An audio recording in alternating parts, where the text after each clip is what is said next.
Meus irmãos, Pai do Senhor Jesus, amém? Hoje eu vou estar meditando aqui com vocês os versículos 18 ao 24 da Epístola aos Hebreus, no capítulo 12, né? Nós ainda não terminamos, já tem tempo que eu venho pelejando com isso aqui, com esse estudo das Epístolas aos Hebreus, né? Mas nós vamos chegar lá, amém? Nós já estudamos que a lei foi dada por Moisés, né? Lá no Monte Sinai. À medida que Deus falava, né, o monte tremia e o povo enchia-se de pavor ali naquele episódio, naquela época, né? De fato, até Moisés temera ao aproximar-se do monte sagrado. Passara o tempo no Monte Sinai. Agora, Deus tem uma nova mensagem trazida diretamente do Monte Sião. É claro que não é propriamente o Monte Sião em cujas cercanias fora edificada o Templo de Salomão, que o texto está falando. Trata-se de uma referência simbólica ao santuário celestial, a Nova Jerusalém, vista pelo apóstolo João em sua visão apocalíptica em Apocalipse, capítulo 14, verso 1. Para você entender, compreender melhor, não vou me aprofundar nesse assunto agora, mas para você ter uma melhor compreensão a respeito, né, da descida do Espírito Santo ali no dia de Pentecostes, você tem que estudar especialmente o livro de Êxodo ali, da onde o povo é tirado, né, de quando o povo é tirado até o recebimento da lei, e o motivo por que ela era cravada em pedras, né? E hoje o Espírito de Deus ele vem e se aposta, né? Ele vem e converte o coração do homem. Amém? A pedra ali era um ato simbólico também, né? Que representava o coração das pessoas. Amém? E hoje, né? Hoje, graças a Deus, nós não precisamos mais daquelas leis nas tábuas de pedra. Nós precisamos do Espírito de Deus no nosso coração. Amém?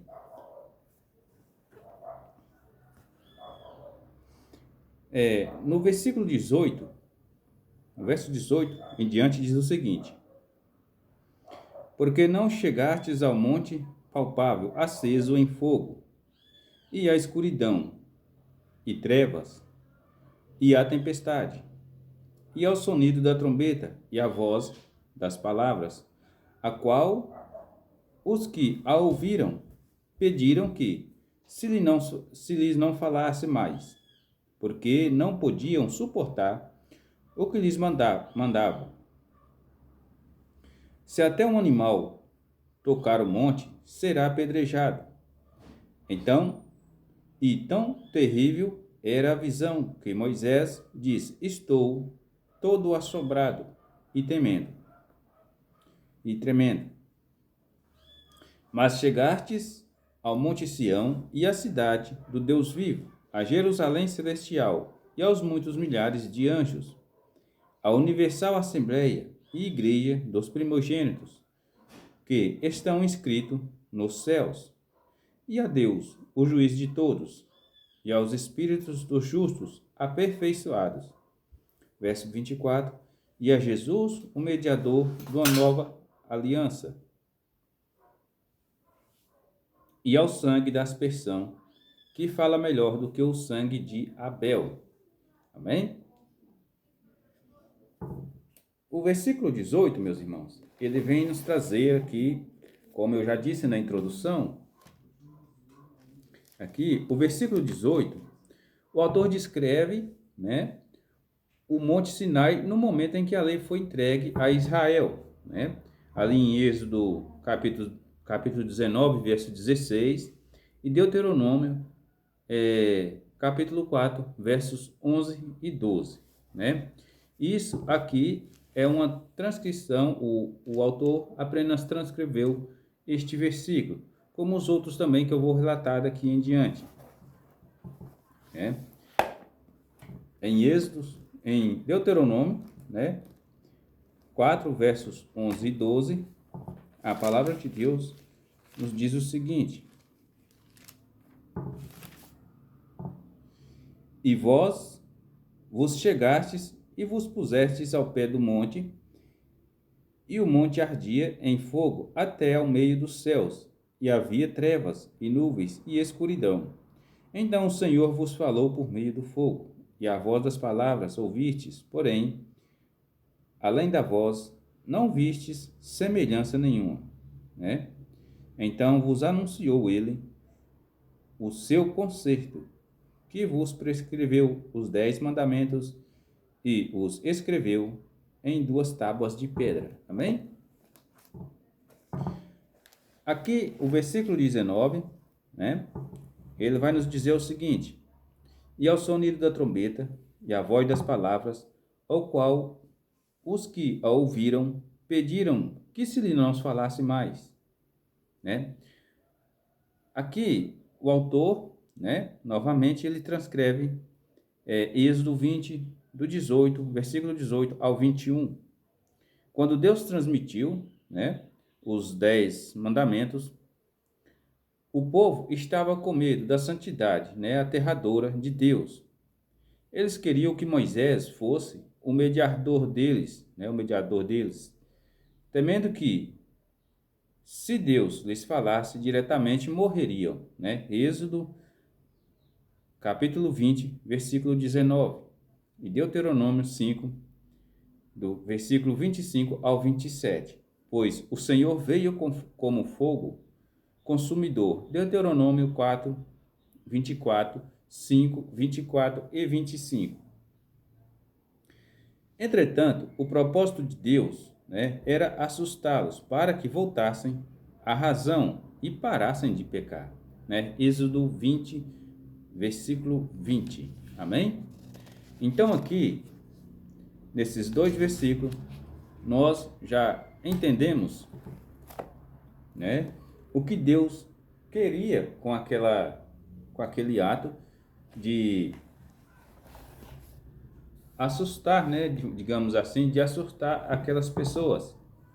E o objetivo central da entrega da lei, né, a obediência da lei. Deus queria que o povo não voltasse mais às práticas pecaminosas. Versículo 20: porque não podiam suportar o que lhes mandavam, né? Se até um animal tocar o monte, será apedrejado, né? O autor, ele cita aqui Êxodo 19, do versículo 12 e 13. Deus era tão inacessivelmente santo que a violação da sua ordem para não se aproximar da montanha de onde ele deu a lei era punível de morte, né? Até mesmo para animais que passassem por ali inadvertidamente. Números 17, versículo 13. Amém? Nós lemos também, né? Eu só li um versículo, lá em Deuteronômio, 2 versículos, na verdade, 2, 3 versículos, lá em Deuteronômio, né? E eu vou falando aqui e vou passando para vocês as referências lá na Antiga Aliança. Por quê?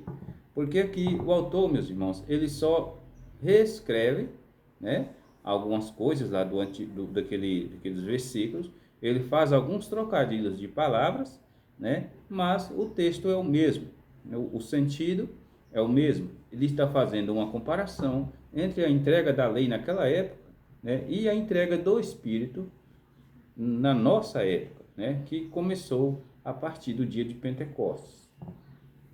No verso 21, e tão terrível era a visão que Moisés disse: estou todo assombrado e tremendo, né? Quando Deus se irou contra Israel, naquele ato pecaminoso de idolatria, né, ali do bezerro de ouro, até mesmo Moisés tremeu à ira de Deus, né? Isso está relatado lá em Deuteronômio 9, 19. Nós que já estamos um pouco familiarizados com as Escrituras, nós sabemos a história de Moisés e sabemos ali o ocorrido, que ele intercedeu por aquele povo, né? Verso 22. Mas chegastes ao monte Sião e à cidade do Deus vivo, a Jerusalém celestial e aos muitos milhares de anjos. O monte Sião, Jerusalém, né, o monte do templo em Jerusalém, em oposição ao monte Sinai, seria o lugar de transmissão da nova lei no fim dos tempos. Isaías 2, versículo 1 ao 4. O autor de Hebreus, né, ele deduz a presença dos anjos aqui, com base em Deuteronômio 33, 2, ou em Salmo 68, versículo 17, um texto que provavelmente se refere à transmissão da lei, conforme também o entendimento das tradições judaicas antigas, né? Isso é importante a gente saber um pouco da tradição judaica antiga, principalmente quando se trata de doutrinas dos fins, né? Que são as doutrinas das últimas coisas. Por quê? Existe uma doutrina, né, a respeito de um futuro milênio que há de vir, né? Aí entra muitas teorias. Por quê? Porque nós já sabemos que Cristo já veio, né? E quando eu trato de um outro milênio, né, de um outro milênio literal, esse milênio é o mesmo milênio em que os judeus acreditavam que viria um Messias, né, guerreiro. Amém? Eles acreditavam nessa possibilidade. E veio Jesus da maneira que veio, né? E foi uma das causas da rejeição da maioria de grande parte daquele povo ali. Eles não esperavam um Jesus, um Jesus messiânico que não atendesse às necessidades deles aqui na terra. Amém? Eles queriam viver aqui na terra comendo maná, né, e carne sem trabalhar, assim como muitas pessoas acreditam que irão viver nesse milênio futuro. Amém? O verso 23. Mas chegastes ao monte, não, à universal, né, assembleia e igreja dos primogênitos que estão inscritos nos céus, e a Deus, o juiz de todos, e aos espíritos dos justos aperfeiçoados. Versículo 23 de Hebreus capítulo 12. Antes do tempo do século I, a Septuaginta aplicava esse termo traduzido, né, de igreja por assembleia ou congregação, né, de Israel, no texto hebraico do Antigo Testamento. Os hebreus aqui estabelecem um contraste, eles estabelecem aqui um contraste entre a congregação conduzida por Jesus e a congregação conduzida por Moisés, né? Sobre os primogênitos, né? Aqui nós temos uma referência em Hebreus 1:6, quando diz: e quando outra vez introduz no mundo o primogênito, diz: e todos os anjos de Deus o adorem. É claro que aqui está falando no sentido de plural, né? Como a frase aqui, a referência está no plural, ele pode se referir ao povo de Deus como um todo. Por exemplo, em Êxodo 4:22, quando Deus diz que Israel é o seu primogênito, né? Registrado significa que seus nomes estavam escritos, né, na lista celestial. A imagem judaica de tábuas de texto, né, divinos e de livro da vida eram comuns. Você pode ler na sua Bíblia aí, em Filipenses, aqui eu tenho duas referências, Filipenses 4:3 e Apocalipse 20:12, né? Apocalipse capítulo 20, verso 12. Amém? Meus irmãos, ali também naquela época, eu estou falando aqui um pouco do contexto histórico, né? Muitos judeus ali da época da diáspora também acreditavam que o justo finalmente alcançava a perfeição na morte ou na ressurreição, como está escrito aqui em Hebreus 11:40, né? Alguns, né, têm sugerido que os justos de 12:23 abrangiam os heróis da fé do capítulo 11. Amém? Veja bem, Paulo escrevendo, se não me engano, aos Filipenses, ele vai dizer o seguinte, esse é aos Filipenses mesmo, ele usa de ironia num certo texto lá, dizendo o seguinte, que ele não tinha alcançado a perfeição. Mas que perfeição é essa, né? Que perfeição é essa que as pessoas esperam de ver nos outros aqui? Essa perfeição, você entendendo ou não de Bíblia, você estudando ou não a Bíblia, essa perfeição, toda pessoa quando olha para você, ele espera de você alguma coisa. Amém? Principalmente quando você é um líder religioso, ele espera ver em você uma imagem de uma coisa perfeita. E essa coisa perfeita não é nada mais, nada menos do que Jesus Cristo. Se a pessoa olhar para você e não conseguir ver, se você não conseguir transmitir Jesus para essas pessoas, elas, infelizmente, vão acabar se decepcionando, né? E como se decepcionam? Por quê? Não adianta você olhar para a sua comunidade e dizer o seguinte, olhe apenas para Jesus. Como que ele vai olhar para o invisível, né? Sendo que você é um representante dele aqui na terra. Ele tem que olhar para você.